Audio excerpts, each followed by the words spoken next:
The story of Zhuangzi's wife's death. One early morning, sunlight gently filtered through the trees, illuminating the humble home of Zhuangzi. However, the atmosphere inside was heavy with sorrow. Zhuangzi's beloved wife had just passed away after a long illness.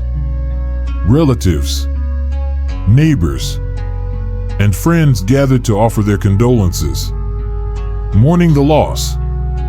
Yet, amidst the grief, Zhuangzi did something that baffled everyone. He sat on the porch, a clay jar before him, tapping it rhythmically as he softly hummed an ancient tune. The news spread quickly, and Huizi, Zhuangzi's close friend, rushed to visit. As soon as he entered the courtyard, Huizi saw Zhuangzi's peculiar behavior. Unable to contain his frustration, Huizi exclaimed, "Zhuangzi, your wife, who shared her life with you, raised your children, and cared for you, has just passed away. Yet here you are, not shedding a single tear, but instead tapping on a jar and singing. How can you be so heartless, so indifferent?" Zhuangzi paused, his face calm and serene. He looked at his friend and smiled faintly before replying in a steady voice, "Huizi, how could I not grieve? When my wife passed, my heart ached deeply. But as I sat in silence, gazing at the sky and pondering the nature of life and death, I realized something profound. Tell me, Huizi, have you ever thought about where life truly begins?" Huizi was taken aback by the question, unsure how to respond. Zhuangzi continued, "My wife, before she had form, did not exist. Before becoming human, she was but an indistinct breath of qi, a mist mingling with the vastness of the cosmos. That qi coalesced, giving her form. The form then transformed into life. Now, life has dissolved back into the earth and sky. Just as the seasons cycle endlessly from spring to winter. Is this not the natural way of things? My wife has returned to the great home of the universe. If I were to weep and wail beside her, would that not show I fail to understand the harmony of life and death?" Huizi stood silently, Zhuangzi's words echoing in his mind. For the first time, he glimpsed a perspective so vast, so liberating, that it made his own sorrow feel trivial. He realized Zhuangzi's composure wasn't heartlessness but a reflection of his profound understanding of the natural order. Life went on, and Zhuangzi continued his days with quiet simplicity. He often sat beneath the shade of a tree, his gaze distant, as if contemplating something beyond the grasp of ordinary people.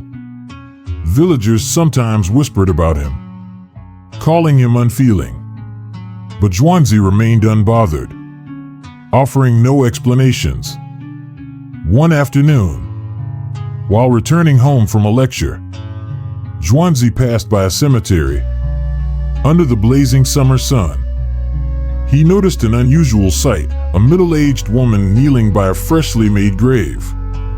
Her hair was disheveled, her body covered in dirt, and in her hand was a large fan, which she waved tirelessly over the mound of soil. Puzzled, Zhuangzi approached her and asked, "Madam, whose grave is this? And why do you fan it so fervently instead of shielding yourself from the sun?" The woman looked up briefly, her face etched with sadness yet resolute as she replied, "This is my husband's grave. Before he died, he asked only one thing of me, that I wait until the soil on his grave is dried before I remarry. So, I must fan it to make it dry as quickly as possible." Zhuangzi was startled. He said nothing more and walked away, his heart weighed down by conflicting thoughts. He did not judge the woman, for her actions reflected the complex and often contradictory nature of human desires. Yet he couldn't help but wonder, would my wife, who walked beside me for so many years, act differently in such circumstances? When Zhuangzi returned home, he decided to test the depth of his wife's loyalty and love. He instructed his disciples to spread the news that he had passed away. That evening, his body lay in a coffin in the center of the house, and mourners came to pay their respects. His wife wept uncontrollably, her cries so heart-wrenching that even the neighbors were moved to tears. Everyone praised her as a devoted and faithful wife.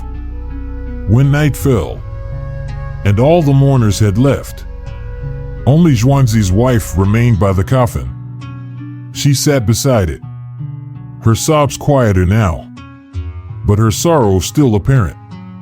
Suddenly, a handsome young man entered the house, kneeling before the coffin and wailing loudly, "Master, I've traveled from afar, but I'm too late to see you one last time." The young man's grief was so intense that it stirred Zhuangzi's wife. She joined him in mourning, her tears mingling with his. Over time, their shared sorrow turned into quiet conversation. She leaned against him, finding solace in his presence. Slowly, thoughts began to creep into her mind. I am still young. How can I live the rest of my life alone? This man seems kind and sincere. Perhaps this is fate. Suddenly, the young man clutched his head and groaned in pain. Alarmed, Zhuangzi's wife asked what was wrong. "I have a terminal illness," he said, his voice filled with despair. "There's no cure. My days are numbered." Her heart ached for him, and she pleaded, "Is there truly no way to save you?" Hesitantly, the young man replied, "There is one way, but I dare not speak it." She pressed him for an answer until he finally said, "If I could see the head of my master crushed, it might cure me." Zhuangzi's wife hesitated, torn between shock and pity. After much deliberation, she resolved to do whatever it took to save the young man. Quietly, she opened the coffin and raised an axe over Zhuangzi's head.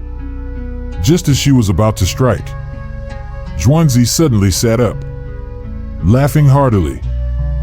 "Ha ha! What a splendid performance!" She froze in terror, dropping the axe as she stumbled backward. Before she could speak, she fainted. When she awoke, the young man was nowhere to be seen, and Zhuangzi stood before her, his expression calm but his eyes filled with a knowing sadness. A few days later, Zhuangzi recounted the story to Huizi and his disciples. He concluded with these words: "Human beings are bound by desires, fears, and delusions. If one lives shackled by such burdens, death may indeed be preferable. But if one can free themselves from these chains, life becomes a joyful journey, no matter the circumstances." When Zhuangzi's wife truly passed away not long after, he again refrained from mourning in the traditional sense. Instead, he played his lute and recited poetry, his demeanor serene. To live is to embrace life. To die is to return to the Tao. What is there to grieve? Life and death are but two sides of the same great cycle. This story of Zhuangzi reminds us of the profound wisdom he embodied. Life, as fleeting as it is, becomes meaningful when we align ourselves with the natural order. By letting go of attachments and fears, we can transcend sorrow and find harmony in the ever-turning wheel of existence. Life and death, like the notes of a melody, are inseparable parts of a greater cosmic symphony.